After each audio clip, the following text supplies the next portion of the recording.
Drawing on my 7 whole years that I've lived in New Zealand, I'm going to give you guys my pros and cons for living in New Zealand.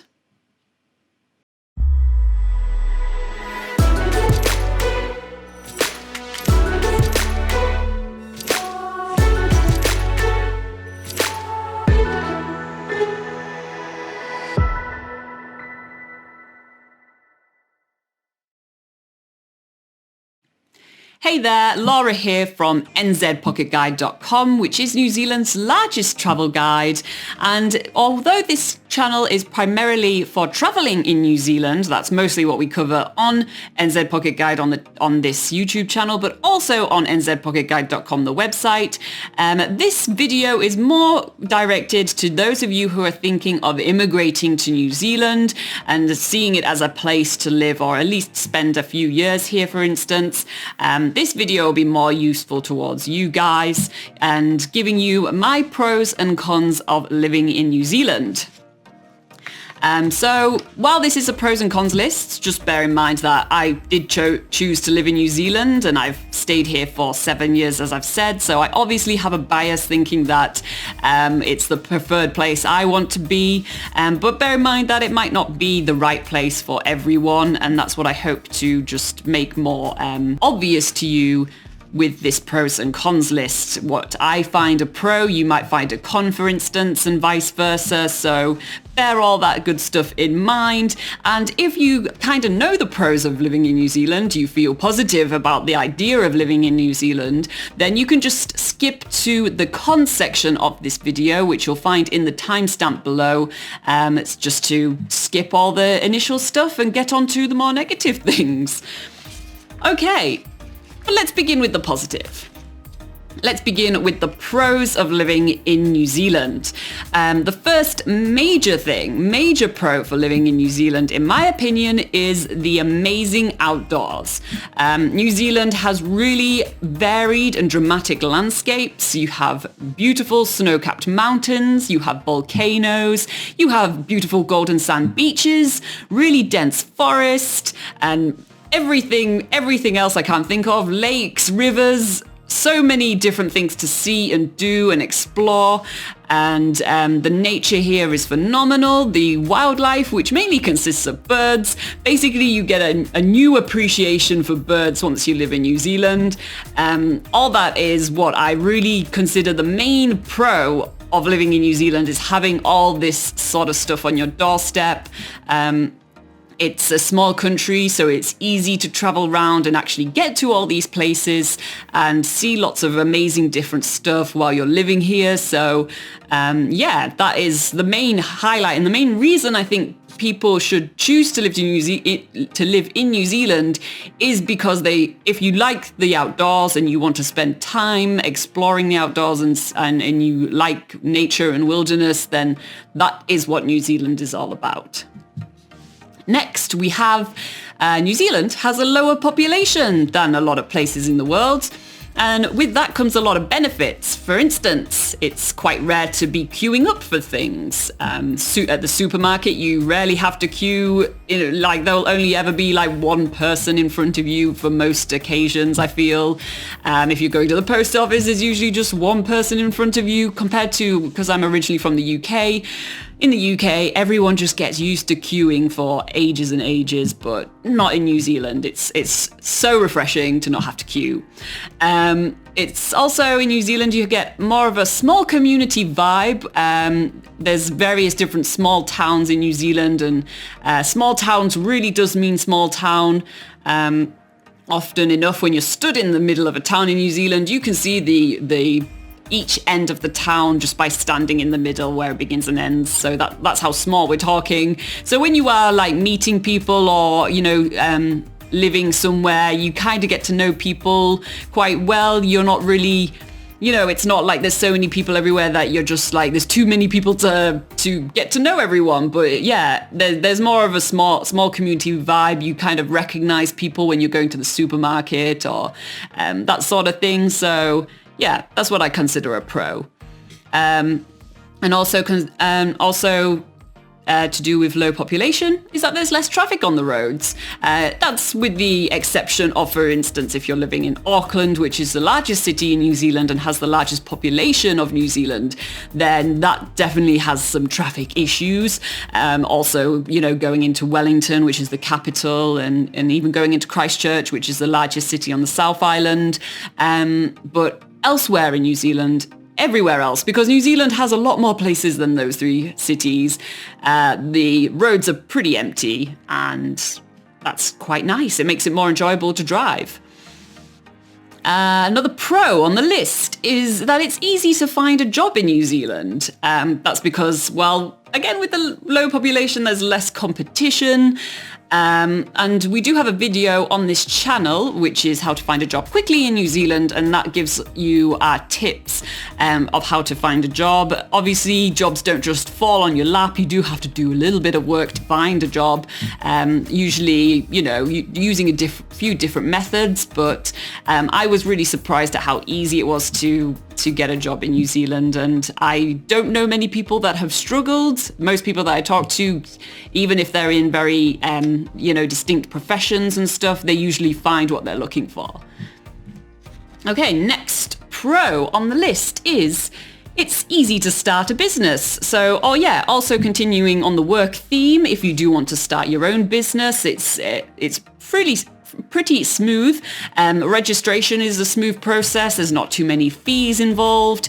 In fact, there's lots of self-starters in New Zealand. It's quite a common culture to start your own business in New Zealand. You won't feel like it's odd to start a business. On the other hand, growing your business can be a challenge, but that's probably a challenge that most business owners will find anywhere. That's another pro. Another one on the list is healthcare in New Zealand is quite good. It's affordable. It's not crazy expensive. And also a lot of healthcare is subsidized. For instance, prescriptions, if you go for, the prescribed medication that your doctor offers you, that's often subsidized and quite affordable. I mean, if you're asking for something very specific, then maybe it won't be subsidized, but you can get a lot of help with healthcare. There's also something called ACC, which is universal sort of insurance for accidents. So if you do, for instance, break your arm, like my partner Robin did during our 365 days of 365 activities, that's something that we've done on this channel. You should go check it out. But part of that was Robin broke his arm on a hike, but it was really easy. We could go to the local hospital, and it wasn't as expensive as it might be in other countries. It was sort of subsidized thanks to the ACC. So that's the sort of the accident insurance of New Zealand. If you're planning to move to New Zealand with a family, for instance, there's free dental care for kids. I think it's up till about 16 years old, so that's a nice little bonus there. And basically, if you're in an emergency in New Zealand, you don't need to feel like, oh no, I can't afford to do anything about it. It's just, the guys will look after you. You can go to hospital and they'll still see to you, they'll still look after you, and then they'll talk about payment like later, like after they've treated you basically. So you don't need to be worried that you'll be stuck. Another thing is that New Zealand is quite laid back, which is quite a positive. It could be seen as a negative. We'll get onto that into the cons section. But on the positive side of being laid back is that in your social and professional life, you won't find that there's many sort of tight schedules or, you don't feel like you're ever too rushed. Nobody wants to feel rushed in New Zealand. They usually give you... At work, you have quite relaxed deadlines and stuff. You often go with the flow when you're making plans with friends. It's often really like, oh, do you fancy doing this? Yeah, okay, let's go. It's kind of like no one really plans too far ahead. It's more like people feel more comfortable sort of just saying, shall we do this tomorrow? Yeah, let's go then. Like, going with the flow is the way of the New Zealand. So yeah, and also another point on the laid back issue thing is that you don't really feel like you need to overdress. You don't need to dress to impress in New Zealand. Everyone's really casual, sort of accepts you for who you are type thing. You don't need to be, wearing the fanciest clothes or have the best car or anything. It's really not like that in New Zealand, and that might feel quite refreshing if you're coming from elsewhere in the world. Okay, another pro of living in New Zealand is that New Zealand is what people describe as a melting pot, i.e. there's lots of different nationalities in New Zealand, which makes it really, really interesting to live here and meet people from different cultures. I feel like since I've lived in New Zealand, I've learned more about the world from different people rather than just about New Zealand and the people that live in New Zealand. So I find that really, really cool and interesting.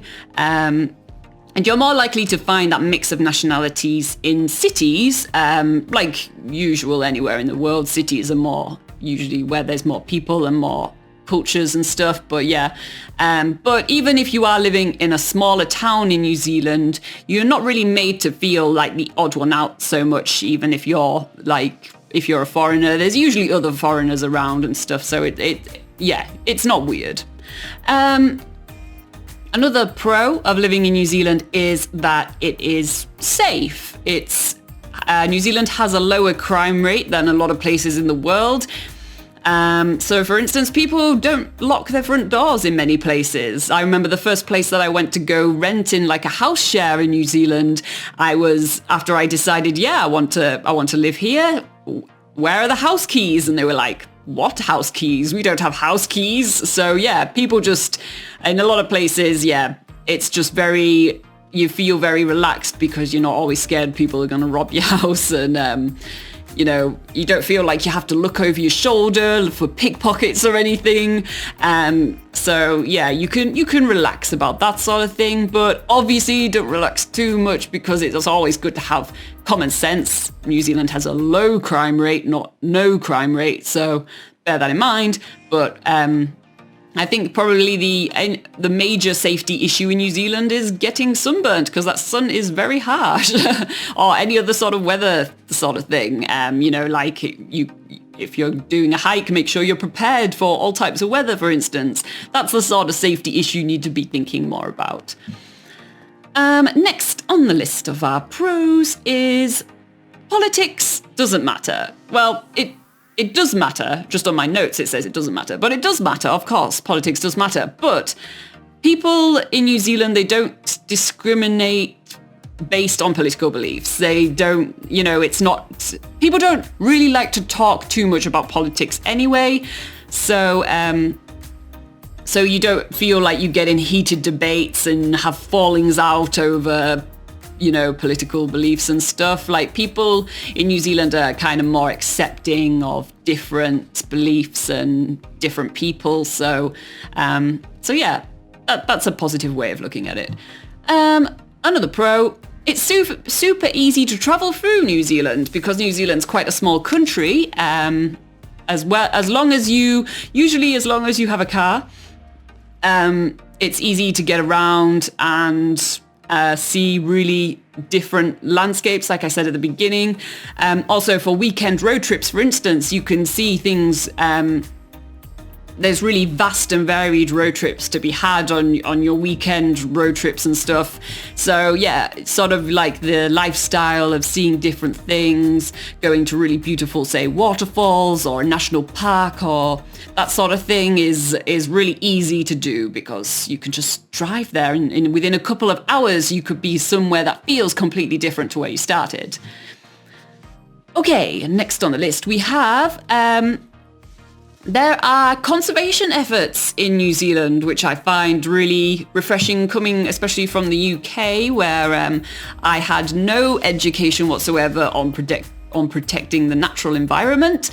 I felt like I only learned really about all that once I came to New Zealand, and they have, for instance, the Department of Conservation, which is like a government body, and they sort of maintain all the national parks and the walking trails and stuff, and they sort of yeah, they sort of focus on keeping New Zealand beautiful and things. And yeah, I feel like in New Zealand, when you are talking to locals, they are also quite educated on the natural world. They know about their native birds. They know about their different types of native plants and species and stuff, where I feel like in the UK, nobody really, well, at least where I came from, no one seemed to be bothered about that sort of thing.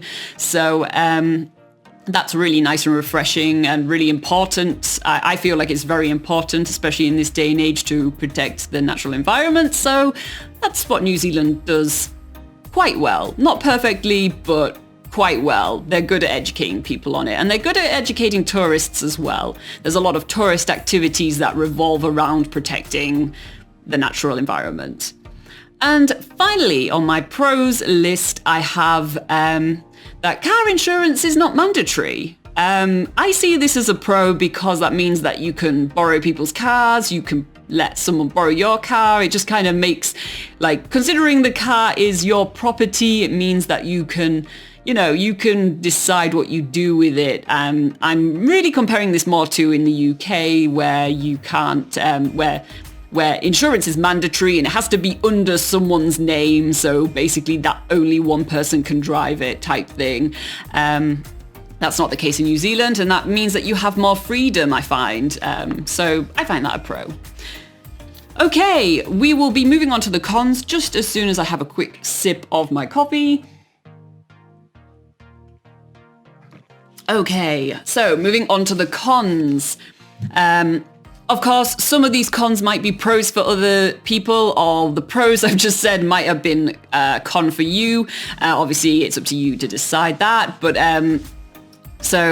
just so you know, as I'm moving on to this more negative list for New Zealand, just bear in mind that I chose to live in New Zealand. I obviously think that the cons didn't stop me from living here. They're not bad enough to basically have stopped me from living here, but that might be different for you. So just get that disclaimer out the way before I start on the cons.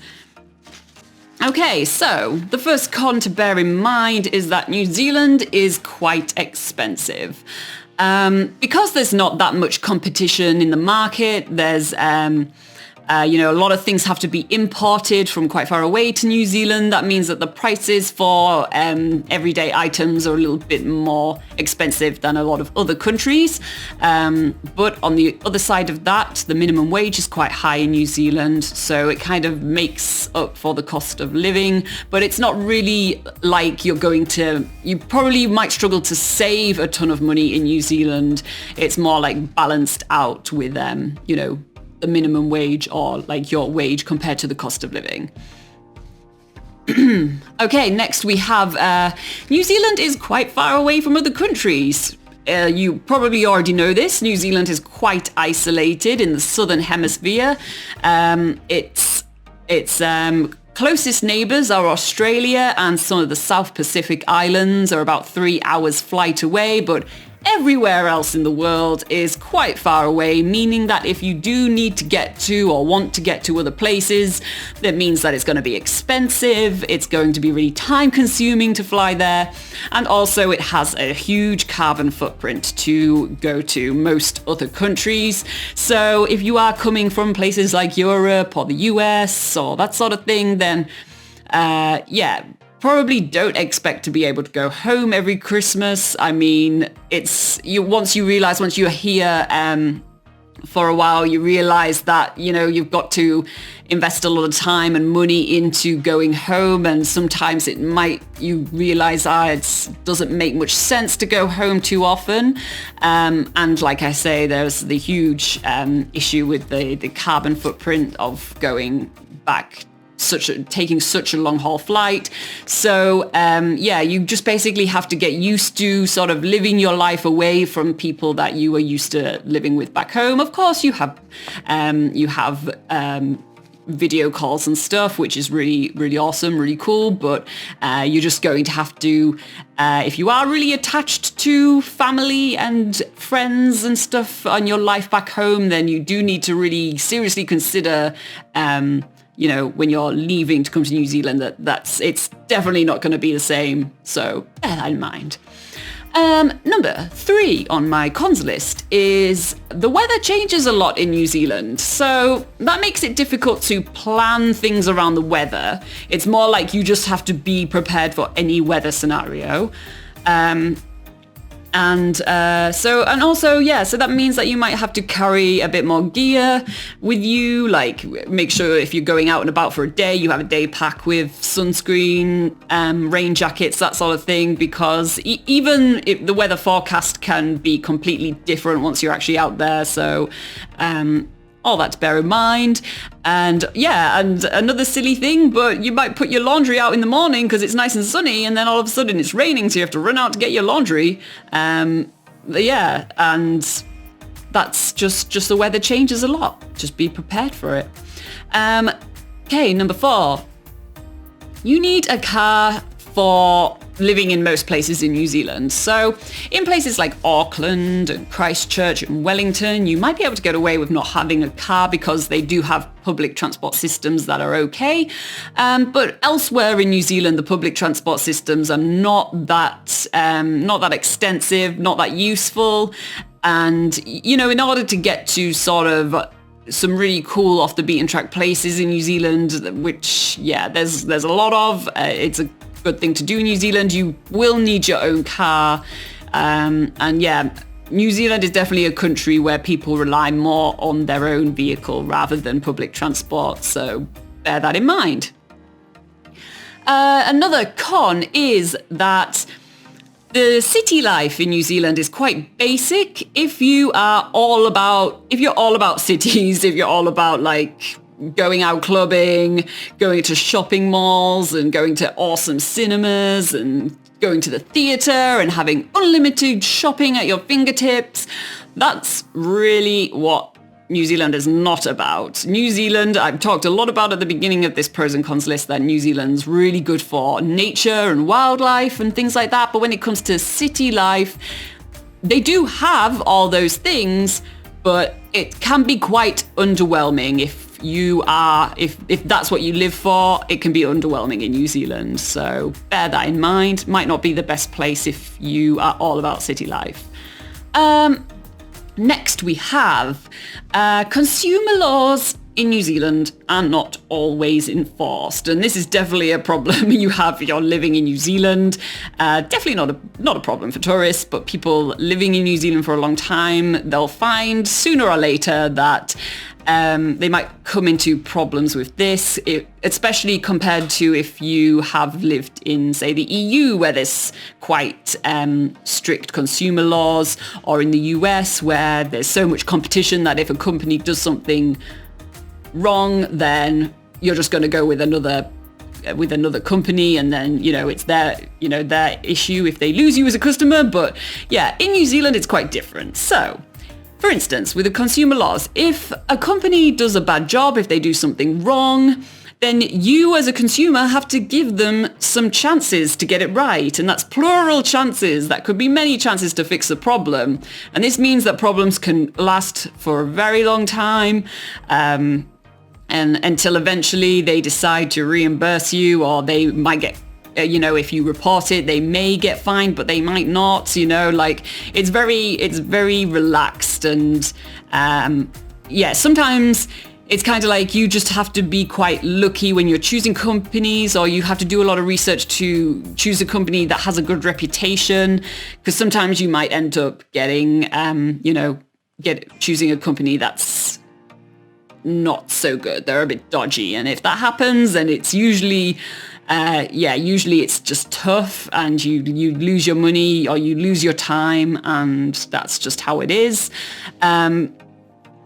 For example, we have bought a camper van in New Zealand, and we had a mechanical inspection on it before we decided to purchase it. We paid for that mechanical inspection. We also got it checked for its COF, which is kind of like a thing to make sure that the vehicle is legally roadworthy in New Zealand. But turns out that this vehicle was a pile of junk. It was rusting. It was really unsafe. It was basically, many issues with it, but even though we went through all the correct steps of, doing a mechanical check, but the mechanics didn't do their job properly, the COF people, they didn't do their job properly either. So yeah, we've had a few instances also where people haven't really done their job properly, but there's been no consequences for them not doing their job properly. So yeah, it's mildly annoying when it happens at the time.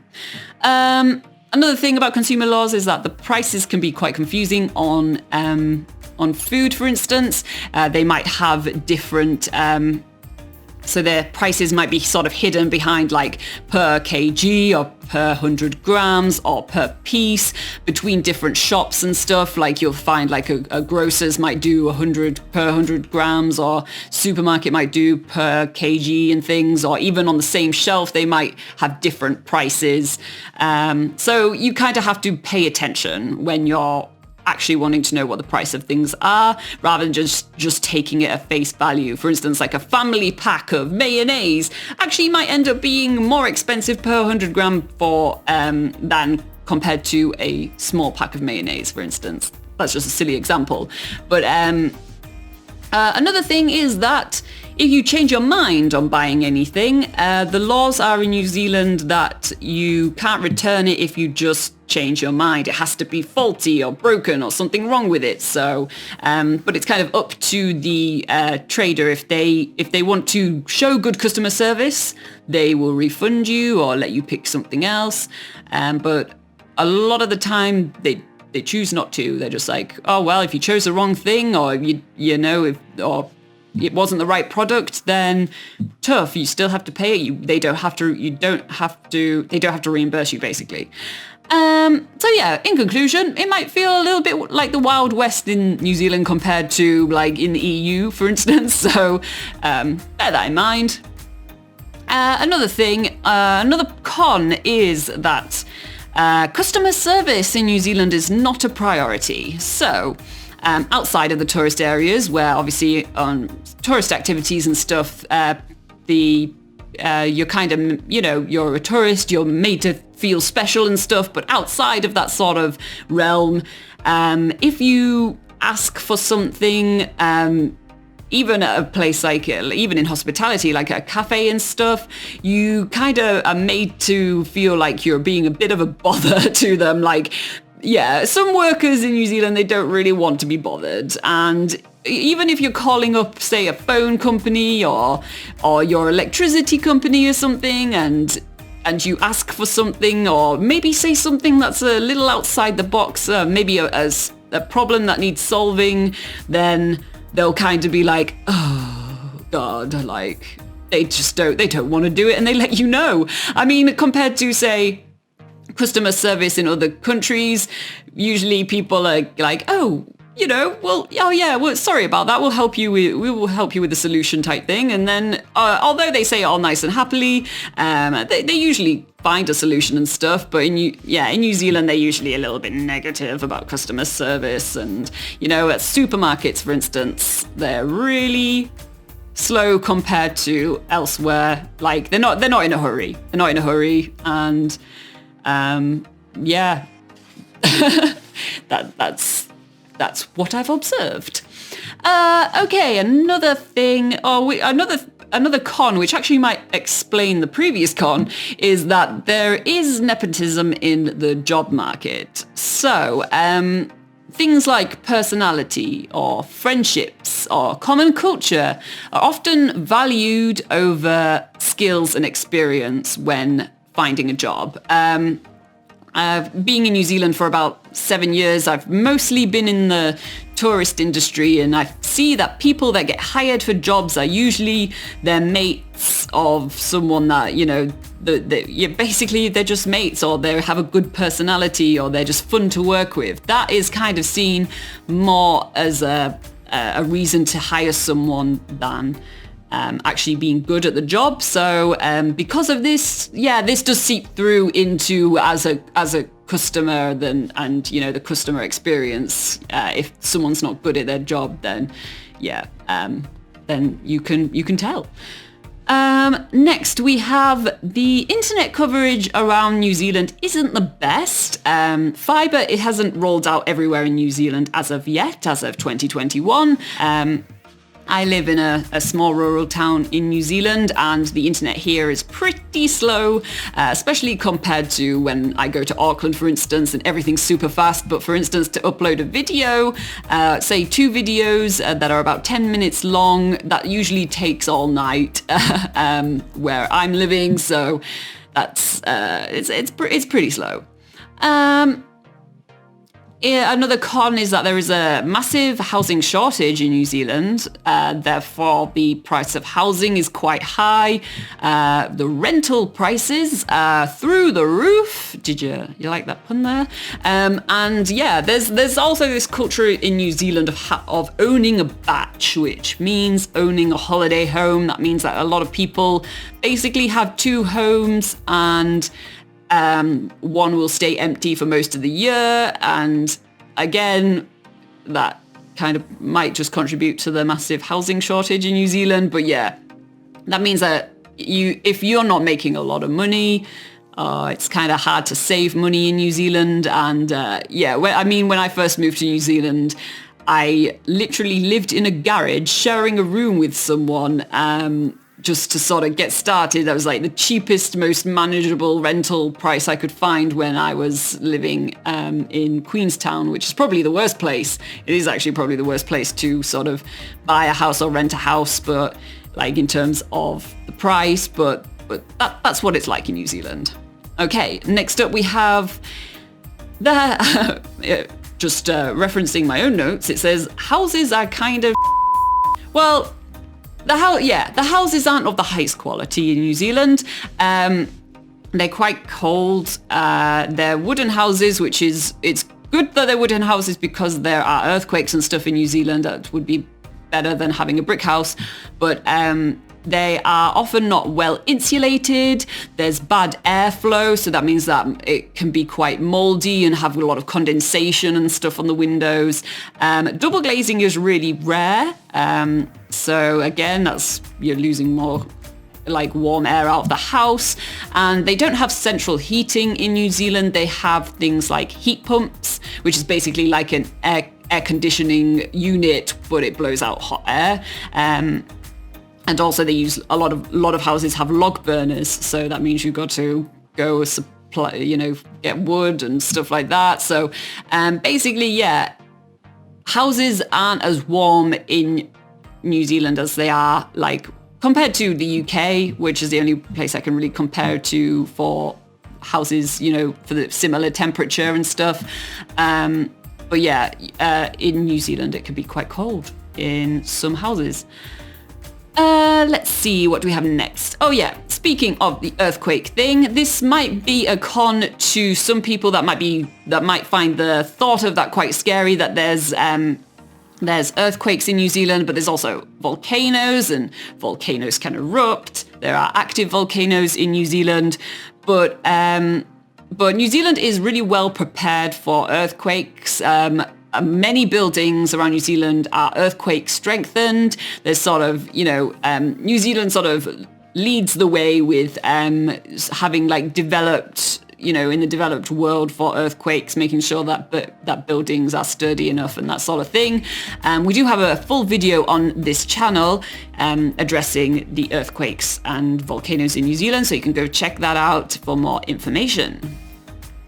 Another con, which I actually sort of flipped as a pro at the start, which is that New Zealand is laid back. But for some people, the sort of laid back, slower pace of life might not be for everyone. So if you're a busybody, if you like to have things done quickly, you like a quick turnaround on things, you like to make plans well ahead and, fill up your calendar with stuff to do and, basically trying to get other people to fit in with your plans can be quite frustrating. People don't necessarily want to make plans that far ahead, for instance, or people don't want to do things quickly. Then that can be quite frustrating if you're not that sort of person.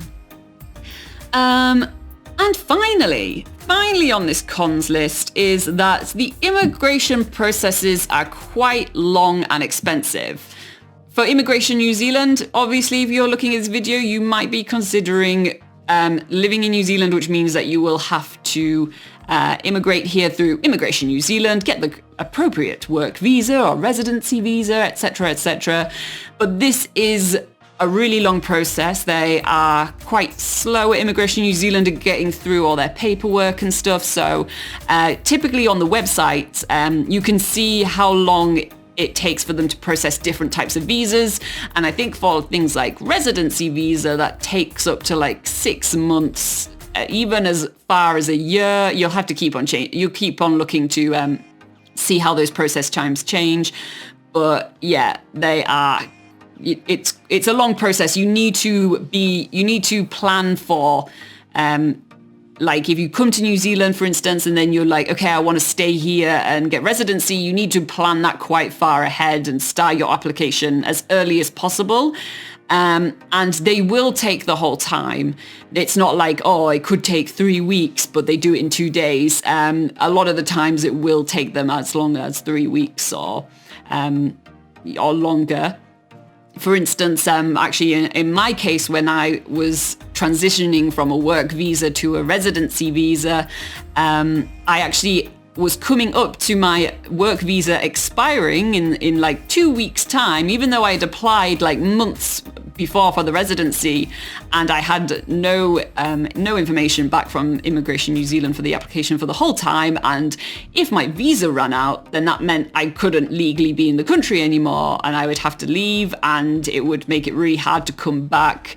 So I had to actually call Immigration New Zealand and basically remind them that my application existed, and that was it. They just forgot about the application, was basically what they told me. So luckily they were able to put me on the emergency list so that they could do it quickly. But that kind of also relates to like people with their jobs and stuff. You kind of have to, in some professions and stuff, you kind of, if you want something to be done, you sometimes have to call the company to remind them to do it, which might make you look a bit pushy and stuff. But at the end of the day, if you want something done, you probably have to do it yourself, although you can't really do it yourself, but you know what I mean. So yeah, Immigration New Zealand's quite slow, quite expensive, and anyone that has dealt with Immigration New Zealand will know very well that you spend a lot of hours on the phone on hold, listening to really awful music, and that's just the way it is. Okay. So I realised that last list was a little bit negative and stuff, but obviously, as I say, that hasn't deterred me from living in New Zealand. I actually really enjoy living in New Zealand. I much prefer it to where I previously lived, like in the UK and stuff. So it is positive. It's just those sort of cons and stuff. It's just like, if that really makes you really put off and stuff, then now you know, no one's hiding anything here. So I hope you found that video useful, and yeah, if you did, make sure you click like, because that helps YouTube sort of know if it's useful or not. And it's also a really easy and free way to say thank you. You could also subscribe to the channel to learn more about living in New Zealand, traveling in New Zealand, and maybe deciding which city you want to live in or which town. We do cover a lot of that stuff on this channel. And if you do have your own questions, you can ask them in the comments below, and we'll be happy to answer them for you. All right, guys, thanks for staying with me this long. This is a really long video, and I will see you next time.